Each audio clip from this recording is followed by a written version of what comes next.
So yun po guys, ayan magandang araw po sa lahat. So in this video po is another topic po yung pag-uusapan po natin.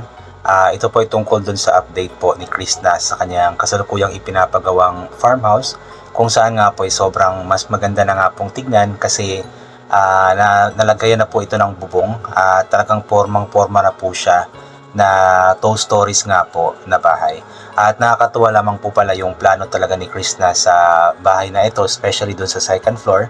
Kasi ang buong akala ko dati is yung kanyang sinasabi na T-race is sa isang part lang or sa isang side lamang po ng second floor. Pero sabi po ni Krishna na paikot daw pala yung T-race nito. So ibig sabihin is sobrang mas maganda po ito kasi kapag paikot po yung T-race, so ibig sabihin is makikita mo talaga yung paligid, buong paligid po ng farmhouse ni Krishna. So napakagandang plano po at which is po siya, very ideal po siya para sa lugar nila Krishna kasi nga po kagubatan kasi, or hindi siya kagubatan, yung bukid kasi yung paligid ng farmhouse ni Krishna. So maganda po talaga yun na paikot yung T-race para makita po talaga yung kagandahan nga po ng paligid.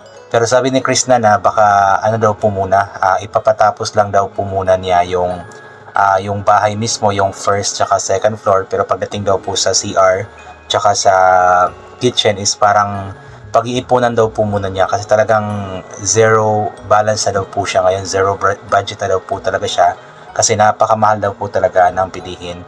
So sa po kasi sa CR naman is pwede naman siguro pansamantala yung temporary CR doon na ginagamit nga po ng kanyang mga panday. Then for kitchen, pwede pa siguro na lang muna dyan, bato, then yung patungan ng yung ginagamit ko sa pambukid talaga, ganun na lang muna siguro. So saka na lang siguro niya ipapagawa yung talaga kitchen tsaka CR talaga. Pero alam ko naman na maipapagawa po niya ito kasi sabi nga po niya na talagang hindi po siya susuko at talagang ipapatapos daw po niya ito. Although parang may times dati na parang naisip niya na wag na niyang ituloy ito, wag na niyang ipatapos ito kasi nga po talagang dugot pawis po yung puhunan po niya dito, talagang iniyakan po niya ito para lamang talaga magawa kasi napakalaki din pala talaga ng gastos. Pero yun nga, alam ko naman na hindi susuko si Krishna kasi isa ito sa pangarap po talaga niya simula noon pa man na magkaroon nga po ng sariling bahay. At kapag natapos nga po ang bahay na ito, hindi na naman siya ang makikinabang dito kundi ang kanyang buong pamilya. Kasi si Krishna naman is napakabuti na kapamilya, napakabuti kapatid, pamangkin, anak. So alam ko naman na yung mga kapamilya po niya is talagang welcome na welcome po doon sa pinapagawa po niyang farmhouse. And also sabi niya na hindi na daw muna niya iniisip yung ilalagay po niya sa loob ng kanyang bahay, like yung mga appliances, kasi medyo masakit na daw po talaga ang kanyang ulo at baka mas lalo po siyang ma-stress sa kakaisip nga po. Which is okay lang yun na wala mo ng appliances. Ang importante naman talaga is yung mabuo or matapos na yung bahay mismo, para pwede nang tulugan, pwede nang tambayan, di ba? So ipag-pray po natin guys na sana is marami pang blessings ang dumating sa buhay po ni Krishna nang sa ganun nga po is talagang totally matatapos na po itong po niya, itong farmhouse na pinapagawa po niya.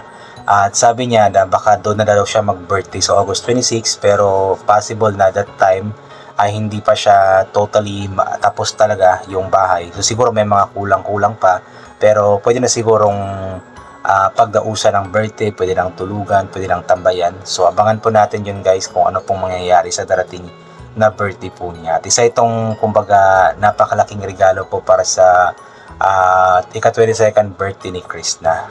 Kumbaga isa itong napakalaking achievement sa kanyang buhay kasi sa murang edad po niya is talagang nakapagpagawa na po siya ng bahay. May lupa, may bahay, may mga alagang hayop.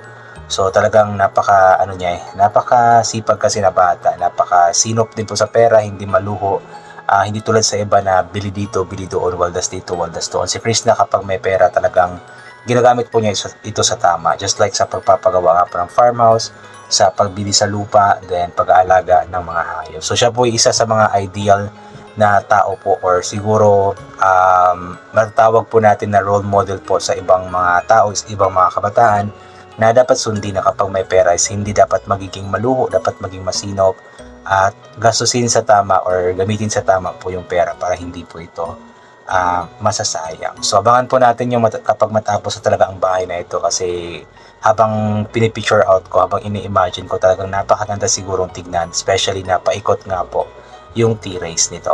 So ito po, basahin po natin yung ilan po sa mga komento. From Marilu Marcos TV, wow, Krishna, do happy for you, ganda. Sige, sipagan mo lang at makakamit mo yan. Dahan-dahan lang, you can do it. Always pray lang ka lang sa itaas at matatapos mo din yan lahat. Basta keep uploading at mag-live ka everyday. At kami nakasupport sa'yo. Though ako replay ako sometimes kasi may work kaya nagre-replay ako. God bless you more, ganda, Krishna. Actually, para sa akin mas maganda yung replay. Kasi sa live kasi, isang ads lang yung lalabas kasi doon. Yung pagbungad pa lang or pag open mo lang ng video. So yun lamang po yung ads na lalabas kasi doon.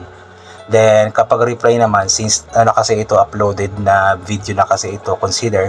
So meron na po siyang lalabas na napakaraming ads po. Especially kapag mahaba po yung video or yung live, isang oras mahigit. So maraming ads na po ang lalabas po doon. Ang ano lang kasi, maganda lang naman kasi sa live, kapag marami kang supporters, marami nagmamahal sa'yo, is kikita ka talaga or kumikita talaga si Krishna sa mga palipad, yung mga pakulay na sinasabi po niya, yung mga pera na sinesend po ng mga viewers, ng mga supporters po. Pagdating po sa ads po sa live mismo, ay napakaliit lang po ng kinikita po sa ng mga vloggers po pagdating sa kung ads po yung pagbabasihan po natin sa isang live nga po. Kaya mas okay din po yung replay na lang kasi mas maraming ads na lalabas, so mas may chance na mas malaki yung kikitain ni Krishna. Inday Jorani, ayan, wow, ang ganda na ng farmhouse mo, bebe. Sipagan mo lang, mag-upload, dito lang kami, handang samahan ka sa lahat ng mga video mo, we love you. Ayan. Sa ngayon po, ispansin po natin na sobrang sipag po talaga ni Krishna sa kanyang pag-upload, at alam kong ginagawa po niya ito kasi talagang napakarami pa niyang dapat gastusan, especially sa pagpapagawa nga po ng kanyang bahay. Rowena Mayol, good morning, baby loves. Ang ganda ng yung farmhouse, be, at napaka-nice ng view, pampalipas ng stress, pampaalis ng stress pala. Ang Pinka Permute, ingatan mo palagi yung health mo, be. Di ba sabi ni PB, health is wealth, laban lang sa hirap ng buhay at mga bashers. We love you so much, baby loves. God bless. Opo, napakaganda po talaga ng view po doon, especially na yung plano is T-rays pa ikot, so talagang makikita po yung buong view ng ni Krishna, ng kanyang farmhouse. So kabang-abang po yung mga yung kapag natapos na po ang bahay po na ito. So paniguradong sobrang magiging maganda ito, at alam kong sobrang makakaalis po ito ng stress ni Krishna. Ana Marie Turible, hi Krishna, padayon lang sa buhay, hindi kabayaan ni God, patuloy lang sa kabaitan mo at sipag at tiyaga lang, yan ang susi ng tagumpay, God. So po, sipag, tiyaga, tapos paniniwala sa Panginoon, kasi talagang hindi siya pababayaan ng Panginoon, basta magtiwala lamang po siya palagi at taimtim lamang yung pagdarasal niya palagi sa ating Panginoon. Marina Corpin, hi, salamat Day Krishna, nag-vlog ka na, tuloy mo lang yan pag-vlog mo, huwag ka sumuko kasi ang mga tao na nira sa'yo, sasaya sila, kaya patuloy lang kasi kami mga solid supporter mo, hindi kami susuko sa pagsuporta sa'yo, Day Krishna, marami kaming nagmamahal sa'yo. O naman po, mas marami nagmamahal sa kanya kaysa sa mga nambabash po sa kanya.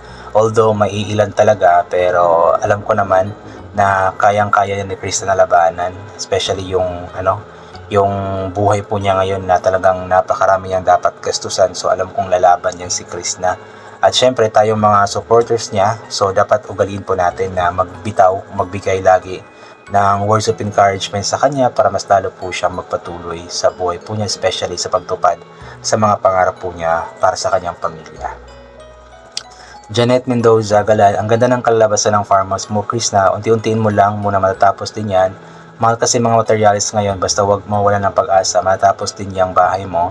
Andito lang kami lagi, always support sa mga vlog mo, no skipping ads para makatulong din kami. Ingat palagi, aming dalaga. O nga po, napakamahal talaga ng mga materials ngayon.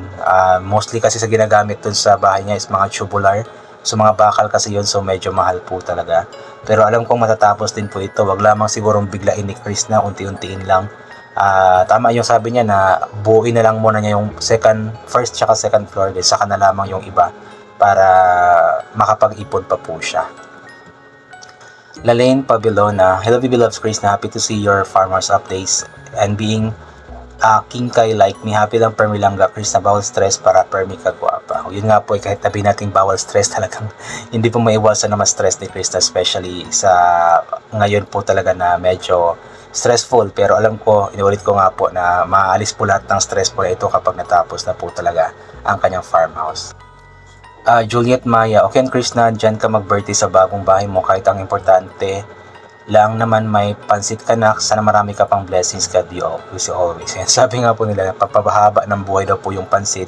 So kailangan daw kada birthday may pansit. Pero ako hindi naman ako nagpapansit kapag birthday ko eh. Minsan nga, tuyo lang.